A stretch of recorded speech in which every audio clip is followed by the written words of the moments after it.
Arnold's going to be talking about the call of the prophet Moses, and the whole theme of the weekend is the call of the prophets. And we're excited about having Arnold here. We've had him here before, but it's been quite a while, and so some of you may not be familiar with Arnold and his ministries, but he's one of the missionaries our church supports. REL Ministries is a ministry he founded and now directs. Just give you a little bit of history. He's got a testimony. It's a little booklet out there if you want to buy that. But here's some of the highlights. Arnold Fruchtenbaum was born in 1943 in Siberia, Russia, after his Jewish father falsely accused of being a Nazi spy when he fled Poland from Hitler. He was released from a communist prison, and in February of 1946, the Fruchtenbaum family was allowed to return to Poland. Just a few months later, in the summer of 1946, with the help of the Israeli underground, the Fruchtenbaum family escaped from behind the Iron Curtain to Germany, where they were confined to a British displacement prison camp. There, Arnold received Orthodox Jewish training from his father before the family finally immigrated to New York in 1951. Before their release, however, the family was befriended by a Lutheran minister, and it was this contact that eventually led Arnold and his mother to the New York headquarters of the American Board of Mission to the Jews. 5 years later, this same meeting brought Arnold at age 13 to the saving knowledge of Jesus the Messiah.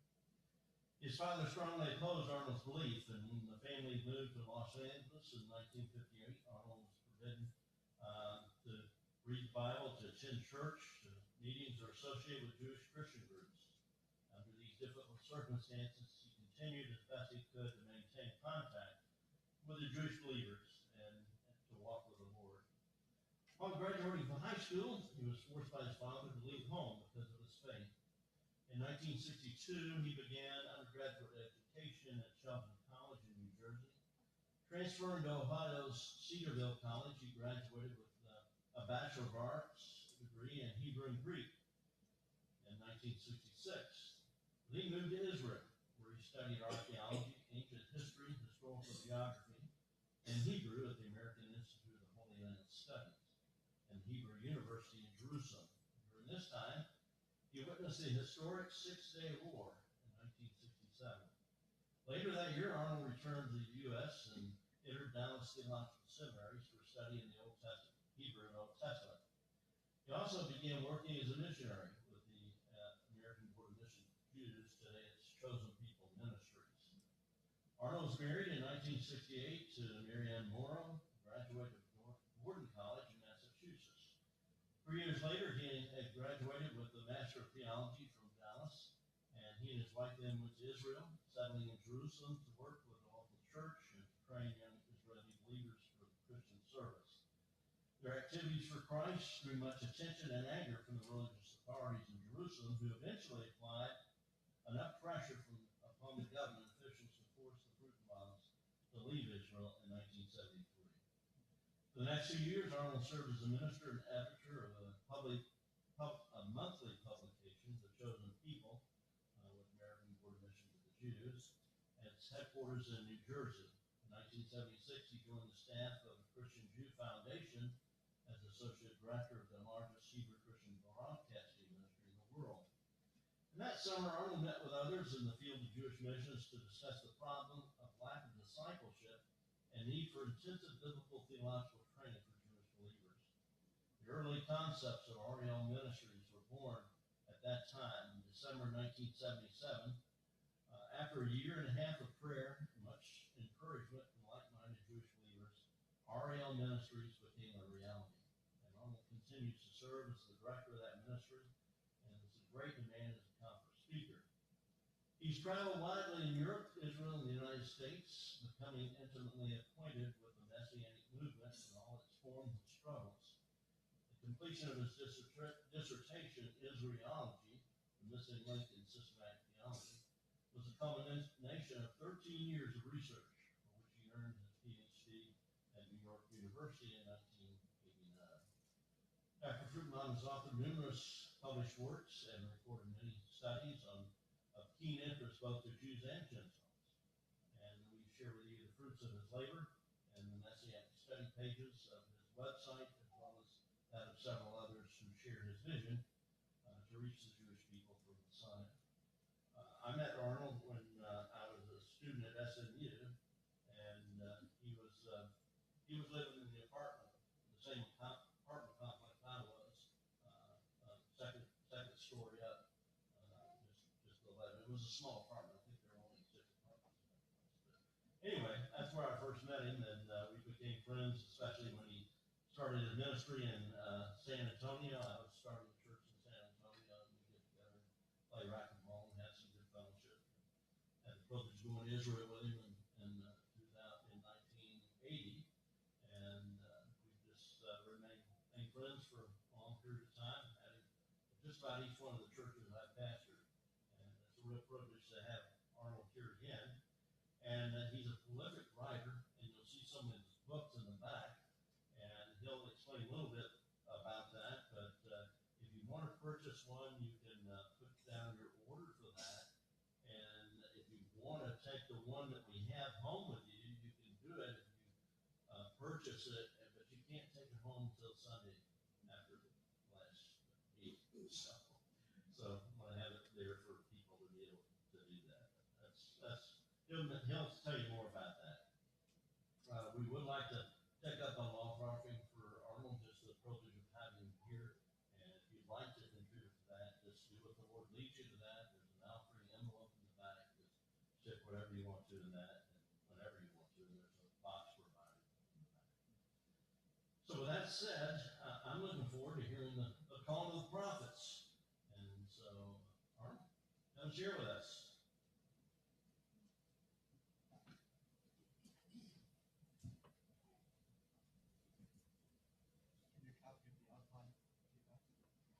Yeah, did everybody get a copy of the outline that was given? If you didn't get one, raise your hand. We'll make sure you get one. Give me one. Several people over here. Jerry, do we have some more?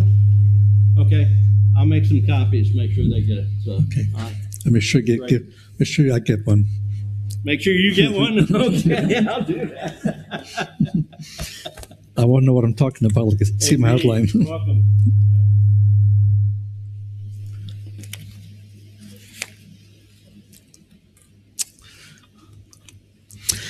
Okay, if you wish, you can turn to the first passage we'll be looking at, and the main passage will be the book of Exodus chapter 3. Exodus chapter 3. There's a large humming behind me. I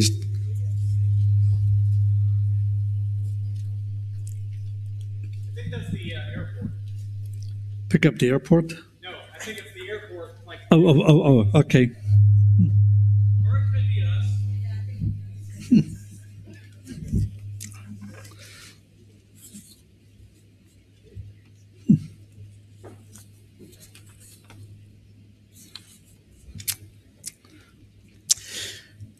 I'm not sure we'll cover all of these in the course of this one weekend, but let me just say a couple of things about how the other prophets, for whom we have some information about had they received their call to the prophetic office. Isaiah is characterized by someone who wanted that job. After he got the job, he was then told he won't have much of a success. He'll just enjoy a little response. The majority will not respond. But as bad as the news was, he enjoyed being a prophet. He was never disappointed, never complained, and simply gave out the word of God as God gave it to him. When you deal with Jeremiah, he did not want the job. And although he was trying to talk his way out of it, God would not let him. He never enjoyed being the role of a prophet, but he could not avoid the call. And there's a point of time, as we shall see when we talk about Jeremiah later in the weekend, that he crossed the line, was about to be fired until he repented. And although to the very end, the job he had, giving all those prophecies, his prophecies did not really begin being fulfilled till 40 years after he began to speak. And therefore he became a mockery and all things of that nature. But once he repented of an accusation he made against God that was not true, At that point, he stayed true to the job, but again, never enjoyed doing it. But he kept on giving forth the word of God, regardless of the response. We deal with Ezekiel and Daniel. We'll discuss them further later on. Let's focus on Moses. And Moses is someone that initially wanted the job. He was rejected. 40 years later, he didn't want the job. And we'll see how things go. Let's look at Exodus chapter 3. We have the call of Moses.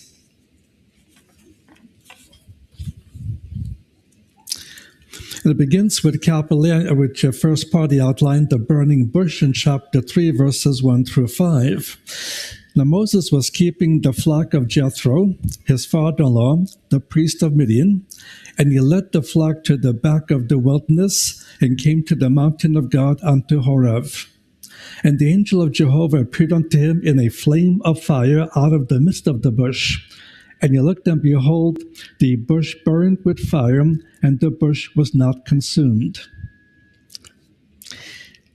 When the occasion is found in chapter 3, verse 1, Moses was functioning the job of a shepherd among the Jewish people throughout the history of the Hebrew Bible. It was viewed as a highly devoted job. By the time you get to the New Testament, it was not such a glorified job, and shepherds were simply not trusted in the context of the first century AD. But at this point, it was honorable for a Jew to be a shepherd. It was not honorable for the Egyptians. So it was a degrading job for the Egyptians, as we know from Genesis chapter 46, verse 34. Genesis chapter 46, verse 34. And he brought the flock into the backside of the wilderness, and that term wilderness means desert territory in the original context. And he comes to the mount called Horeb. Horeb is a mountain range. And in that mountain range happens to be Mount Sinai. And so he's now at the very foot of Mount Sinai in the mountain range of Horeb. They'll play a major role in his early career. And he sees in verse 2 a bush burning. Now the Sinai Peninsula gets very little rain. And so it's not unusual because of its dryness, and the sun gets fairly hot. It wouldn't be unusual for it to suddenly a bush catches fire and begins burning away. So burning bushes in the desert is not all that unusual. But a burning bush in the desert that begins talking to you and orders you to take your shoes off, then that is different even for the Sinai. And that's what happens in this experience. So what he sees in verse 2 is a bush burning, but never consumes the bush. The bush just keeps on being burned. And within the bush, he comes to realize is the angel of Jehovah. I won't go into this because it goes beyond the point of the study tonight. But if you see this phrase, the angel of the Lord, the angel of Jehovah, it's never a common, ordinary angel. It's always one of the appearances of the second member of the triune God. And so what he is confronted here with is the actual appearance of the second person in some kind of a visible form. And the very expression Shekinah or Shekinah glory can be defined as the visible manifestation of God's glory. The visible manifestation of God's glory. So you have the wider glory of God, which is mostly invisible. Whenever an aspect of God's glory takes on some kind of a visible form, then that is the Shekinah glory. And to most of the history of the Hebrew Bible appeared either as a light or a fire or a cloud. Light, fire, cloud, a combination of these three things. These are not the only ways, but the primary ways. This was always be the Shekinah glory. But in this context, the Shekinah glory is seen in the burning bush, but also in the angel of the Lord that is also found in this burning bush. And the burning bush is also representing Israel. And Israel is a nation undergoing persecution, undergoing the enslavement process in the land of Egypt. And as a result, it was like the burning bush, never being consumed. And the response of Moses in verse 3 is to approach it because he's never seen a bush burning that never burns out. And as he approaches the bush, he gets a response from God in the bush in verses 4 and 5. And notice how it reads now. Jehovah or the Lord saw that Moses turned aside to see. And so God now calls him out of the bush. And God and so the angel of Yahweh, the angel of Jehovah, and God are the same, because in every context like this one, the person may be called the angel of the Lord, but always somewhere in the same context, he'll be called either Yahweh, Jehovah, or simply some other form of God's name, like Elohim, God. And so God calls him out of the midst of the bush. And so the attention of Moses is called by doubling his name, Moses, Moses. Now, when God doubles a name, is to call special attention to that person. So in Genesis chapter 22, verse 1, for example, God called Abraham, Abraham. His response was one word, Hineni, meaning, here am I, send me.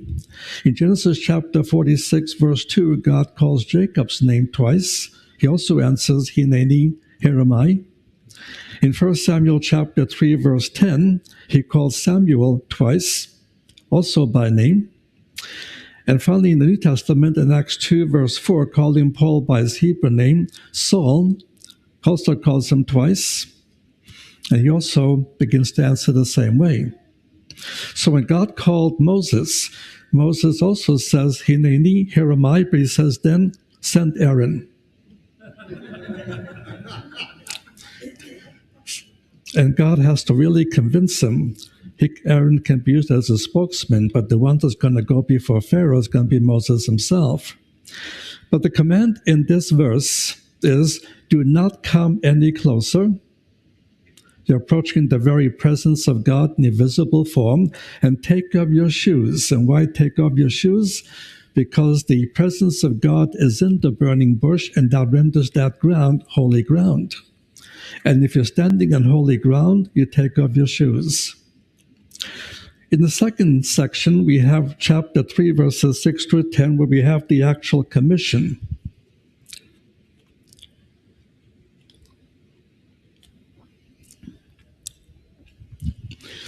And in verse 6, God's covenant relationship with the people of Israel is going to be based upon the Abrahamic covenant. Now turn back to chapter 2 just for a second.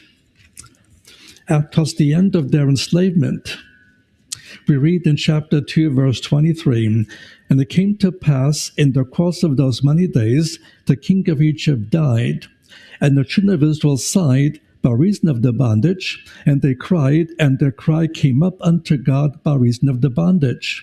And God heard their groanings, and God remembered his covenant with Abraham, with Isaac, and with Jacob.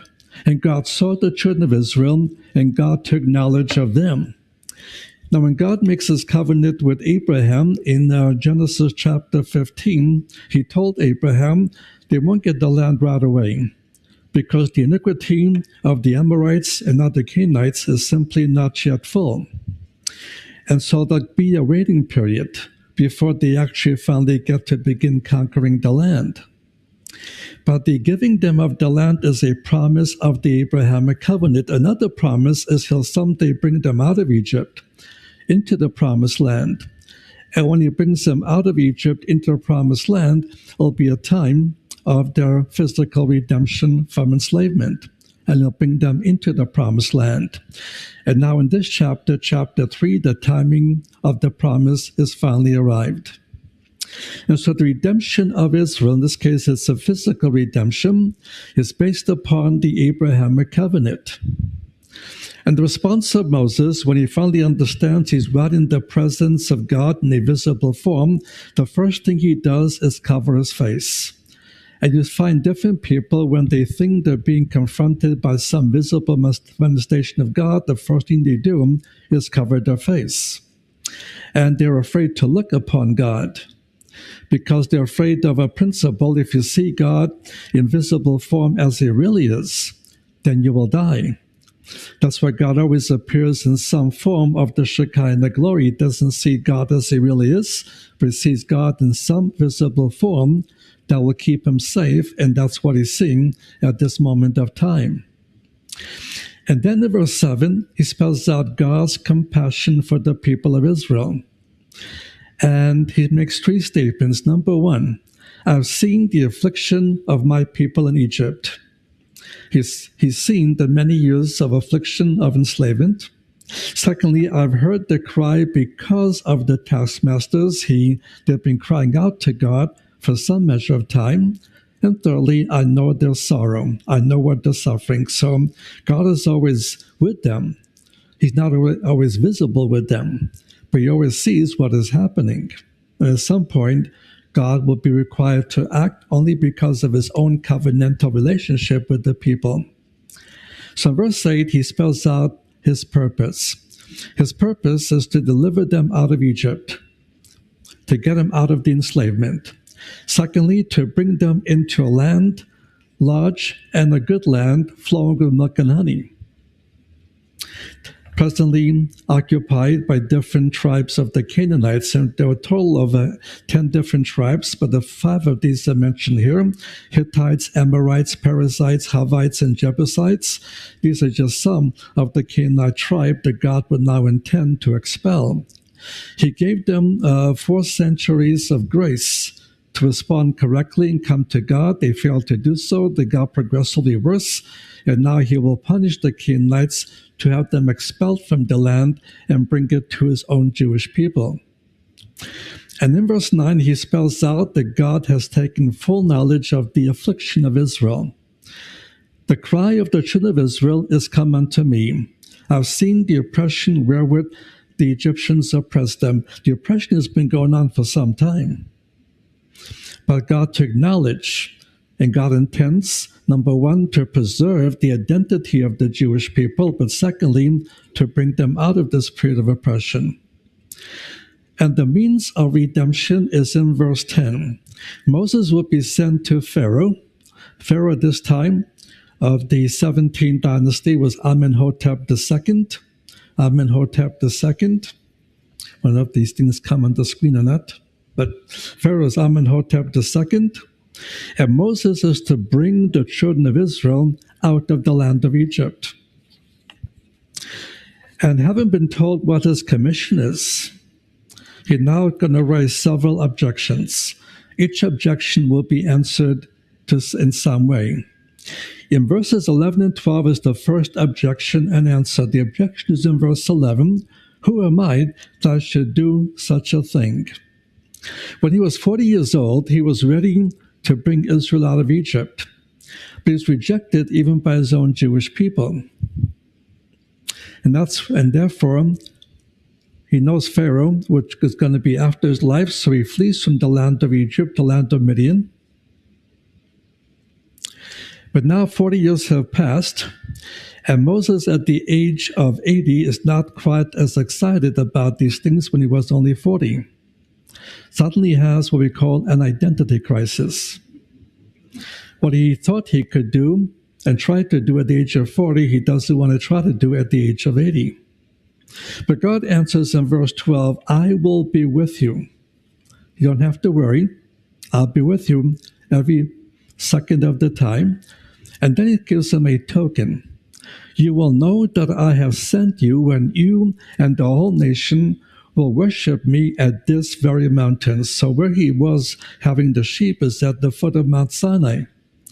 And when he finally brings Israel down to the foot of Mount Sinai, that will affirm that God has really called them to do what he's been called to do. That's not enough for Moses. So he has a second objection in verse 13, and the answer found in verses 14 to 22.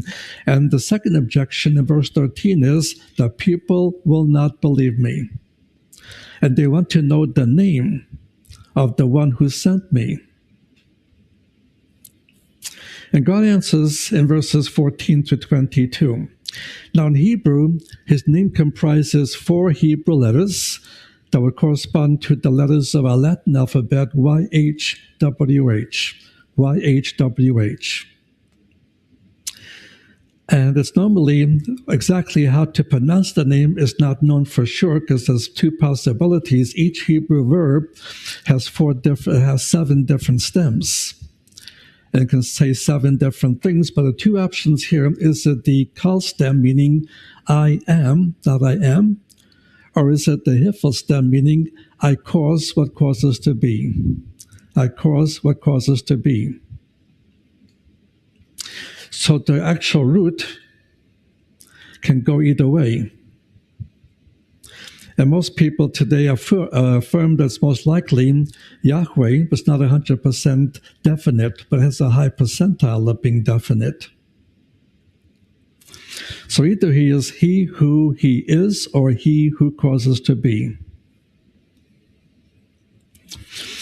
All that Moses has to do is let the Jewish people know that the very name of God they've known since the days of Abraham and before. Abraham was the father of the Jewish people. So in verse 15, what he needs to tell the Jewish audience, that Moses being sent by the God of Abraham, Isaac, and Jacob. And he says, this is my name forever. This is my memorial name unto all generations.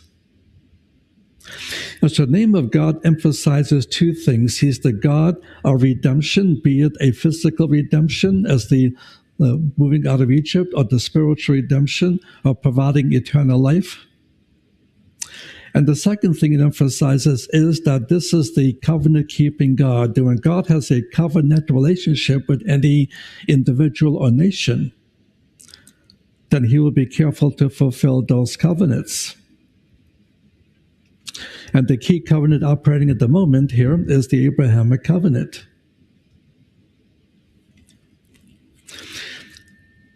And so in verses 16 to 22, he spells out the program of redemption.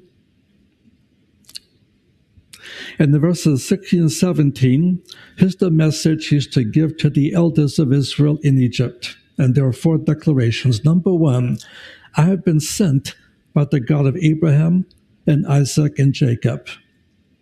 Secondly, verse 16, God has seen what has been done in Egypt. Verse 17, the third statement, God will bring you out of the affliction of Egypt. They're not going to be slaves for much longer. And fourthly, in verse 17, God will bring you into the promised land. This was to tell the Jewish elders. And then when he confronts Pharaoh in verse 18, he's to tell them a specific statement. He's to go to the Pharaoh with the elders of Israel and make a simple request to Pharaoh to allow Israel to just go 3 days into the wilderness to sacrifice to their God. Now, this is not the full program of the redemption, but he gives Pharaoh an opportunity to simply to agree to a test that will only take 3 days. And if he agrees to this test and lets Israel go into the desert for 3 days, then he fulfilled God's requirement, and Israel will stay in Egypt. But God already knows Pharaoh's response. Now again, this is not the ultimate purpose. The ultimate purpose is already made clear to the elders. He'll bring the whole people out of Egypt. But at least he asked Pharaoh to do the minimum, so Pharaoh will be without excuse. He refers to his people, the God of the Hebrews. That's the title Jewish people used when they spoke to Gentiles. They identified themselves to non-Jews as being Hebrews. It's a term that means to cross over. And from Abraham onward, they crossed over from the east side of the Jordan to the west side of the Jordan. And the west side of the Jordan is where the promised land begins. So talking to a Gentile, he's referred to as God as the God of the Hebrews. But verses 19 and 20 is the promise of punishment of Egypt. Pharaoh will refuse in verse 19, and this will open the door for the smiting Egypt when one plague after another till 10 plagues have hit the land of Egypt. But in the end of verse 21 and 22, there'll be a despoiling of Egypt. Because now the Jewish people will go from home to home of the Egyptians and ask for some wealth, and they'll be given different kinds of gold and silver. And Genesis chapter 15, verse 14, Genesis 15:14 states, they shall come out with great substance. And so now they never got paid for all those years of enslavement, slave labor, and now they're getting paid for all those years of non-payment. But Genesis chapter 4, verses 1 through 9, we come to the third objection and answer. In verse 1 of chapter 4, the objection is, they refuse to believe me. God's answer in verses 2 through 9 is, I'll give you 3 signs that you can use to convince them. The first sign is in verses 2 and 3. Throw your rod and throw on the ground, it will turn into a serpent, which he does. And in verse 2, he's so surprised it turns into a serpent, even Moses starts to run away from it. But in verse 4, when he touches the serpent, it becomes a rod again. And the purpose of this first sign is in verse 5, that they may see that God did send him. That was the evidence. And the second sign in verses 6 to 8 will be the sign of the leper's hand. And in verses 6 and 7, the purpose of the sign is to give further convincing evidence.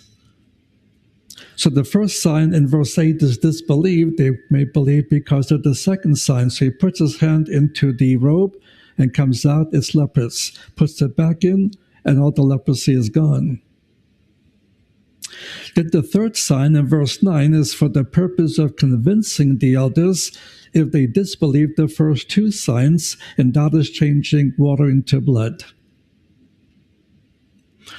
And the 3 purposes for these 3 signs. Number 1, to strengthen the faith of Moses. That what God says he will do, he will fulfill. But secondly, to authenticate the mission of Moses to the Jewish elders. That they will, if they believe, then can lead the nation to believing.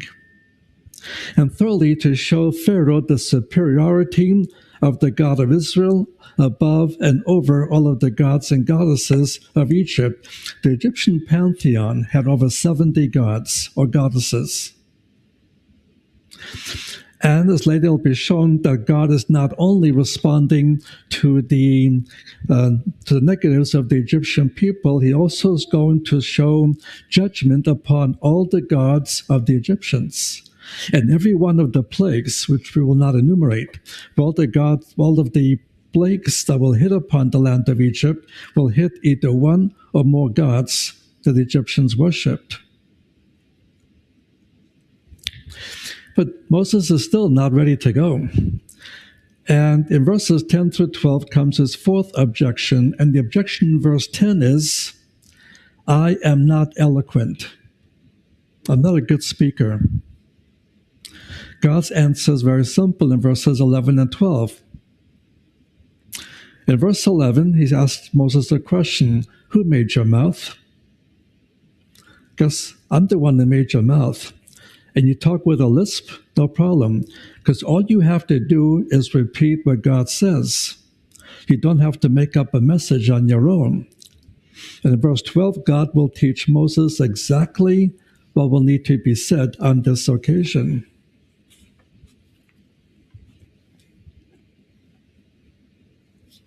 But then comes the fifth objection, and answer in verses 13 through 17. In verse 13, the objection is, send someone else. Send someone else.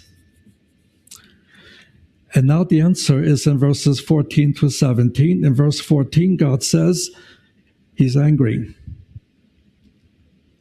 And he speaks in anger against Moses. And furthermore, in verse 14, Aaron is already coming to meet Moses because Aaron has an eloquent way of speaking. And he's coming to let Moses know that the Pharaoh, at that point, Thutmose III has died. And Thutmose III was the Pharaoh who tried to have Moses killed and forced Moses to flee to Midian. And Aaron will be glad to see Moses. And in verses 15 and 16, Aaron will be the function as the spokesman for Moses. And finally, it tells them, verse 17, the rod you will take by means of which you will perform the signs. Well, Moses realizes he's angered God. He's not about to anger him any further.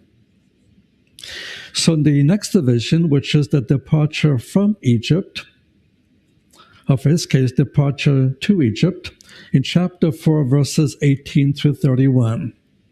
In verses 18 to 23 deals with the actual departure. He must first go back to his father-in-law Jethro in verse 18. The return was necessary since Moses was taking care of Jethro's flock, not his own.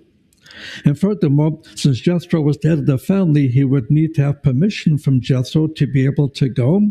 Jethro was the head of the house. And furthermore, after returning the sheep to whom it belongs, which was Jethro, in verse 19, he receives a second message from God while he's in Midian to go back to Egypt. Why? Because all the men are dead who sought your life. Now, over the 40 years he was away from Egypt, all those who conspired to find a way to kill Moses have died themselves in one form or another. Details we don't know. So in verse 20, we find Moses leaving for Egypt. He takes his wife Zipporah, she's a Midianite.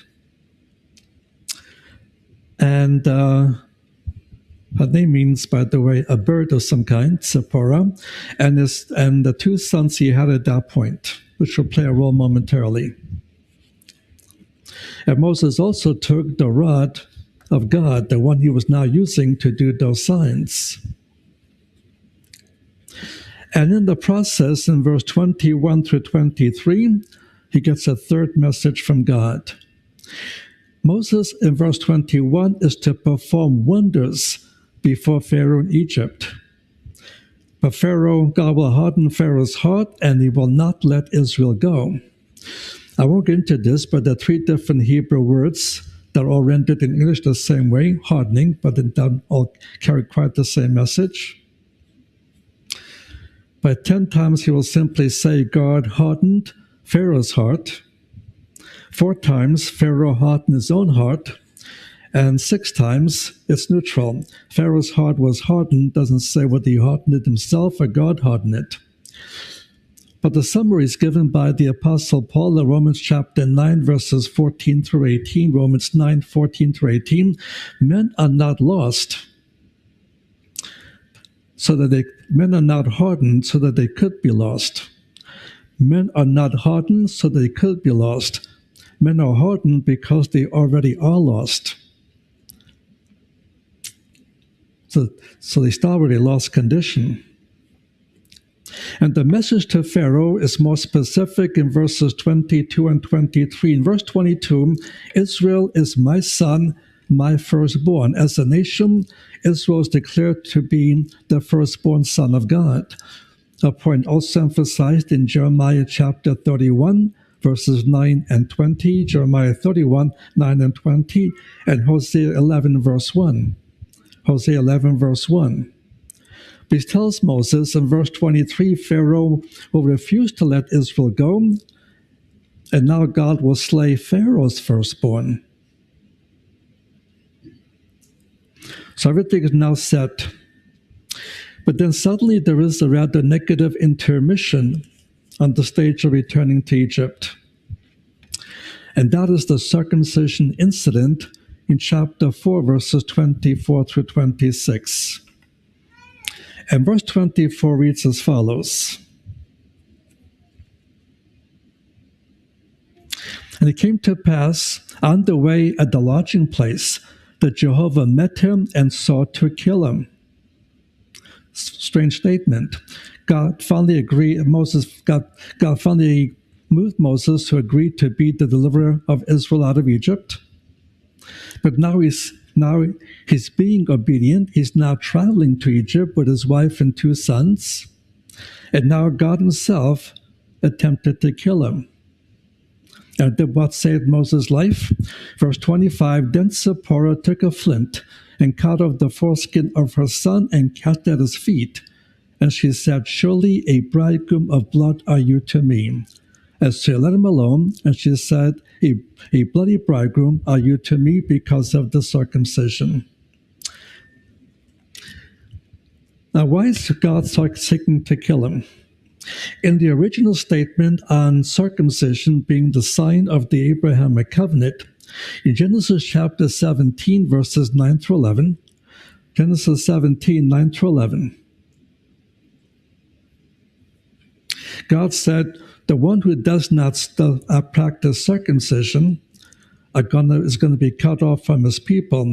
And so those fathers who fail to circumcise their sons on the 8th day, or ultimately circumcising their sons, they're facing the death penalty.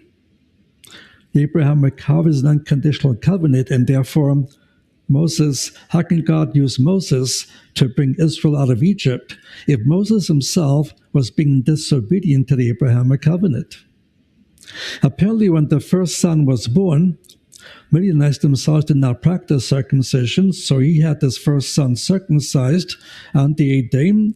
His wife Zipporah didn't like what she saw, and because of her objections, he failed to circumcise the second son, and therefore he was being disobedient to the Abrahamic covenant. And so God stricken him with some kind of a very fatal illness. He was so sick he could not move to do it himself. And if this continued, this illness would have taken his life, but he could do nothing at this point. And so his wife, recognizing what the situation and problem is, she goes ahead and performed the circumcision by herself. But she still didn't like what she saw, and she kept calling her husband a bloody bridegroom. You are to me a bloody bridegroom. She was half Midianite and half British. Some of you are a little slow on that one. And so after the circumcision is done, that saves the life of Moses. And so in verse 26, his life was spared, Moses recovered, but she's continually calling him a bloody bridegroom. So what happened is that we know she was not with him in the land of Egypt. So he sent her back to the house of Jethro with the two sons. She will miss all of these signs and wonders that God will perform in the land of Egypt, and Jethro will bring the wife and sons back when Moses arrives at Mount Sinai. But they miss all of these great things. In the verses 27 through 31, we have the meeting with Aaron and the elders of Israel. In the verse 27, the commission to Aaron is to meet Moses in the wilderness, and they meet at the mountain of God. They meet exactly in the same locality as Mount Sinai. And Moses recounted everything God told them in verse 28. He tells them about the words of God. He shows the authenticating signs. In verses 29 and 30, he recounts everything to the elders of Israel. So in verse 29, the elders gather, and Aaron serves as the spokesman for Moses. And he repeats the words of God that Moses gives to Aaron.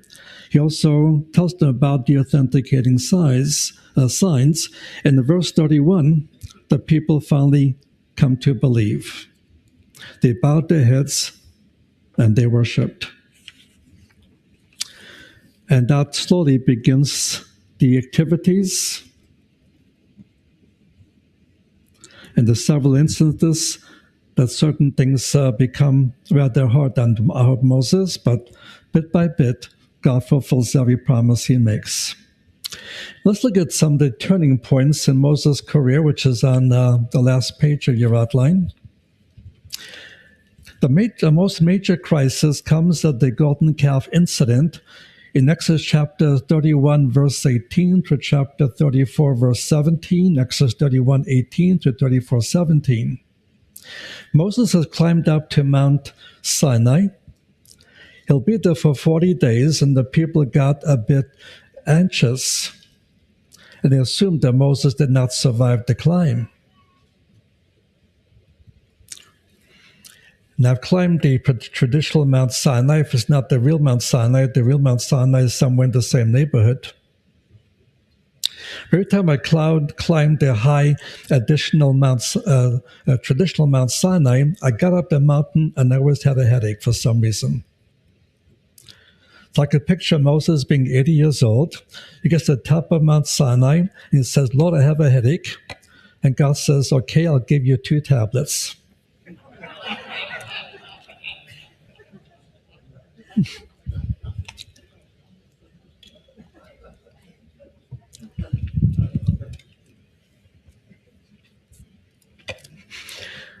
And while he's up there, the children of Israel get impatient. They finally convince Aaron to make a golden calf. And all the gold and things that they got from leaving Egypt, they put into a common pot. And Aaron does what they demand. He makes a golden calf, but he doesn't refer to the golden calf by the Egyptian name. He calls him Yahweh, Jehovah. But he turned the worship of Jehovah in an idolatrous form, which was clearly prohibited in the commandments they've already received. They haven't received all the 613 commandments. They already received a key one, not to make any images for the purpose of worshiping it. God was not against making images. He commanded Jews to make the cherubim over the Ark of the Covenant. He also required the Jewish people to make the brazen serpent. They can look unto the brazen serpent and they'll be healed of the serpent bite. So he was not against the images per se. He's against turning images into something to be worshipped. And so as he comes down the mountain, God tells him, "Go down."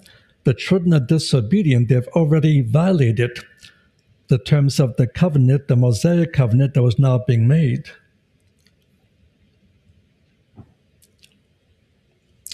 And so he comes down and he sees them worshiping the golden calf. And Moses asks Aaron, "Wait, what pressure did they put you under to make this golden calf?" And Aaron tries to get around the accusation and says, "I don't know what happened. I threw the gold in the fire. Out came this calf." Moses did not respond to that stupid answer. But he grounded it into dust, put it in the water, and he made those worshiping the idol, not all of them worship, but those that did, to start swallowing it. He went back to Mount Sinai and begged God to reaffirm the covenant, which God finally agrees. And there's a second set of tablets. Because Moses broke the first set. He's the only one I know that was able to break all 10 commandments in one day. He broke the tablet with all 10 commandments. And now new ones have to be made. And the covenant, which was about to be terminated, was going to be reaffirmed, the Mosaic covenant. And that was one major crisis. The second major crisis is the book of Numbers, chapters 13 and 14. Numbers 13 and 14. In those 2 chapters, Moses sends out 12 spies to spy out the land. They came back 40 days later, all agreed on one point. The land is all that God said it would be, a land that flows with milk and honey. Then came a crucial point of disagreement. Only 2 of the men said, "God is with us, we can take the land." But 10 men said, "Oh no, because of the numerical superiority and all of the issues of military conflict that the Canaanites had, no way we can take the land." And there was a massive rebellion against Aaron and Moses. This was the 10th act of rebellion since they left Egypt. And Aaron and Moses almost lost their lives in mob scene till God intervened. But at that point, God entered into judgment with the Exodus generation that would now have to continue wandering into the desert for 40 years until everyone who came out of Egypt will die out except for the 2 good spies and those below the age of 20. And 40 years later would now be a new nation, a nation that was born as freemen in the desert and not as slaves in Egypt, got to enter the land under Joshua. It was a judgment for the sin of Kadesh Barnea. They now would begin 40 years of wilderness wanderings to different parts of the desert. And now Moses was leading a group of about at least 2 million people, if not more. These were all Jewish people. They were a murmuring Jewish people. And every step of the way, they kept on crutching or complaining. And in the course of these 40 years, different times, a new judgment broke out and more Jewish people died. Between the exodus from Egypt and the arrival at the east shore of the Jordan River, you have a total of 125 chapters. Only 5 chapters covers the 38 period after the first year and before the last year. Only 5 chapters, showing how little they got done over the wilderness wanderings.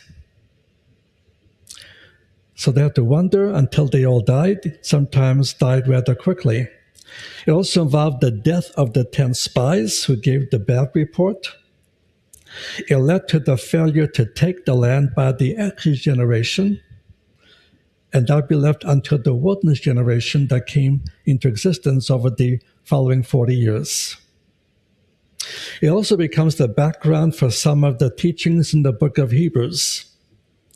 In the book of Hebrews, the writer points out that just as a specific generation under Moses went beyond the point of no return, and God withdrew the offer of the promised land to that generation, was now withdrawn from Israel, but only from the Exodus generation, was reoffered to the next generation, the wilderness generation that accepted it and entered the land under Joshua. And by the same token, the generation of Messiah's day now fell under judgment because in Matthew chapters 12 and 13, they rejected the Messiahship of Yeshua, the Messiahship of Jesus, on the grounds that he was demonized by the prince of demons. And so the offer of the Messianic kingdom, which was given to them until chapter 12, is now withdrawn, and they've lost out on the opportunity to see the kingdom established in their day. It'll be reoffered to a future Jewish generation who will accept it, the Jewish generation of the tribulation. And then you have a third turning point, which is now listed in your outline, the turning point of Moses. He also committed a sin that took a special blessing away from him. It was not the same sin of the people. But he was so angry at how they were responding that the first time that he smote a rock for water, he was told to smite it, but the second time he was told to simply ask the rock for water. He was so angry, he smote the rock for water, and therefore lost his testimony to some degree before the people. So he too will fail to enter the promised land. And although he more than once asked God to let him go into the promised land, it was negative. And why such a high price for such a minimal sin? Because when we are in leadership position of any kind, we carry a heavier burden. And so one of the responsibilities of leadership means a higher blessing if we fulfill what God has called us to do, but also a higher discipline if we fail to fulfill what God has done. Now for Moses, he would bring him right to the border of the promised land, but never go in, because he was the leader and held under a higher judicial issue. And that's the prophetic ministry of Moses. We'll start with another one coming tomorrow. As you will see, as you came to receive a folder like this, if you didn't get one, just raise your hand. We'll get one to you. Anyone not have one of this one? Everybody got one? Open up all the way. Look at the side that has the picture and our history and our programs. A lot of you already know much about our ministry. I've been here several times, even after this long absence because of COVID and other issues. I still recognize many of your faces. Let me just say a few things for those of you that might be new. The name Ariel is simply a Hebrew phrase meaning the Lion of God. And we use that name to emphasize what we are. We are a Messianic Jewish ministry that believes that Yeshua, that Jesus is the Lion of God in the Scriptures. I began the ministry on two principles that we continue to the same purpose. First of all, to reach the Jewish people with the gospel. We've established now branches, several branches in the U.S. and other branches in about 12 different countries now. That includes Israel. And the staff has been very much effective in getting the gospel out to the Jewish community. And over the years, we've seen many Jewish people come to faith through our various branches. We've been able to establish a branch in places like India and even Red China, for example. But our second main emphasis is called discipleship. And now, because of what we are, we emphasize discipleship as intensive Bible teaching, but also from that Jewish background out of which the Bible came. And so we do this through our branch ministries. We also do this in our writing ministry. As you can see on the books on the table, I'll say more about specific books later on. And we have a special summer school program that runs for now runs for about 2.5 months, the months of July, August through Labor Day weekend. We'll expand it very shortly next year or two. And you'll see these sheets out on the front table. This list of courses that we teach this coming summer. All our courses in a 5-year cycle, so you have to come for 5 summers to get everything that we offer. We have a 2-week curriculum followed by a 3-week curriculum followed by a 1 week of the Life of Messiah course, which takes 25 hours, but we cover that in 1 week. And then another 2-week curriculum, and then finally the Labor Day weekend. And we give certificates of completion for each of these levels that people take. And solo courses on a 5-year cycle, this is what's covered next year. The one course we teach every year is the Life of the Messiah, which is taught on the 6-week program. And then because of its importance to understand the Jewish backgrounds to the gospel accounts, and so on. So if you have not been there before, you might consider about attending this coming summer. And we'll be putting out the complete information sheets the next month or so. This is just a copy to see what we'll be covering this coming summer. As far as the books on the table, I'll say more about specific books later on. You'll see different books, a number of different subjects, and there'll be a couple of persons behind the table with information with the order sheets. If you want to order any of those books, you can check out which books you want. And then you can pay in 3 ways, either by cash or by check made out to Oriel Ministries or by credit card. And these things will then be shipped to you with no other charges, no shipping charges or anything. However, if you want to get the books which are on the table, then what you can do is reserve those books between now and Sunday night, and then you can actually just take those books home with you after the service on Sunday night. That's the way you can go ahead and take those. So these are some of the basics of what we are. Now, if you will, you might look at this brochure in the coupon page. This outlines some ways you can participate with us. And under the phrase, my commitment, there's different ways. Number one, to pray for the salvation of the Jewish people. And the Houston area has a large population of Jewish people. You may know Jewish people in the past or present, either as friends or neighbors or other workmates and so on. And you might begin praying for their salvation by name. And then secondly, to share the good news of Jesus the Messiah. And there's 2 ways you can do this. One is sharing your own testimony. Here's why it's important. Growing up in the Jewish community as I did, Jewish people simply assume that all non-Jews in this country are Christians, with a few exceptions like Muslims immigrating and so on. But most people here would be classed as Christians. They assume if you were not born a Jew, that makes you a Christian, which is not the biblical pattern. So when you share in your testimony, what you want to make clear is that while you were born a Gentile, you could not be born a Christian, or the term we prefer to use is the term believer. And but you could not be born as a believer. You can only be born one way or the other.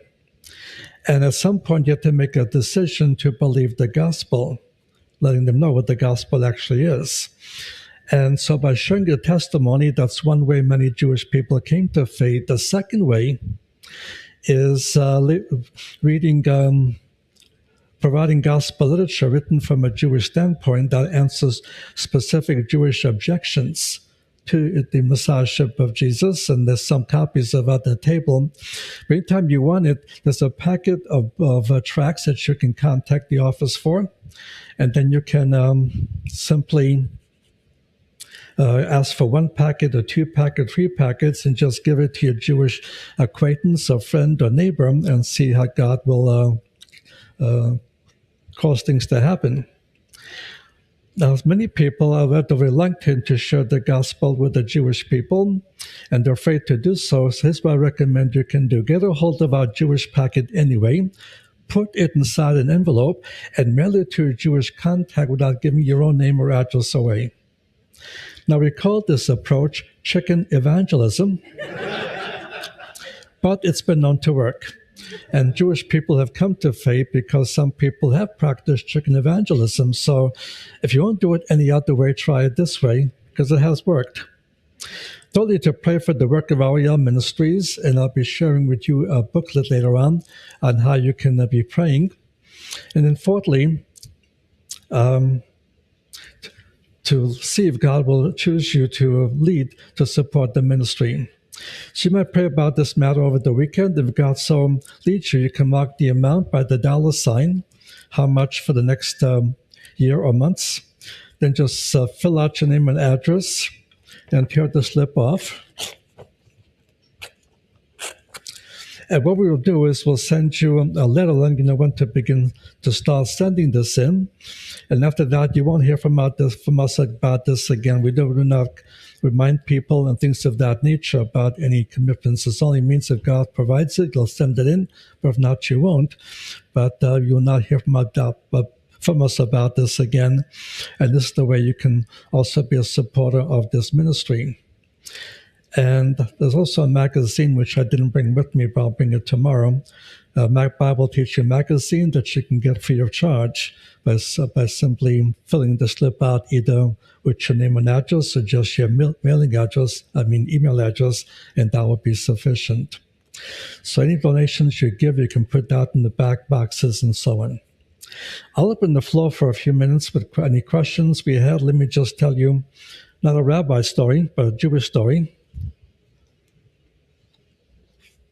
I don't remember the rabbi story from my previous trips. That's why I'm kind of afraid to repeat something I've already told you before, but this one is fairly new. It's about a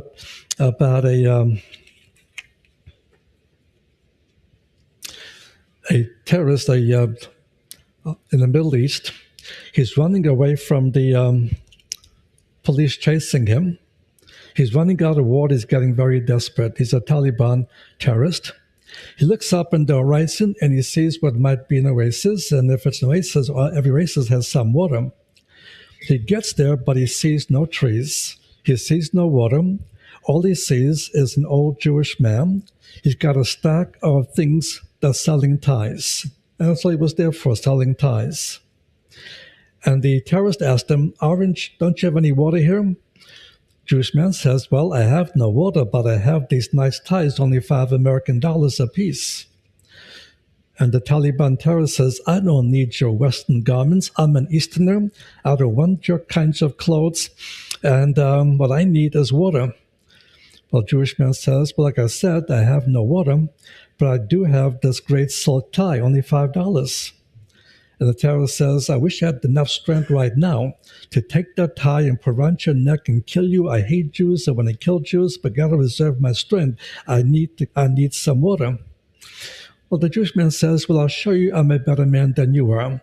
You don't like me because I'm Jewish. You want to kill me because I'm Jewish. But I'll show you I'm a better man. If you just walk between those sand dunes for about 1 kilometer, you'll come to a crossroads. This crossroads has a beautiful restaurant that has all the water you could possibly drink. So go in peace and may God bless you." Well, terrorist leaves and he says, "I may come back and kill you yet, but right now I need to preserve my energy." And he goes away for a while. After a while, he's coming back, but he's crawling on his knees, crawling on his hands. He has a $5 bill in his hand, and he says, "They will not let me in without a tie."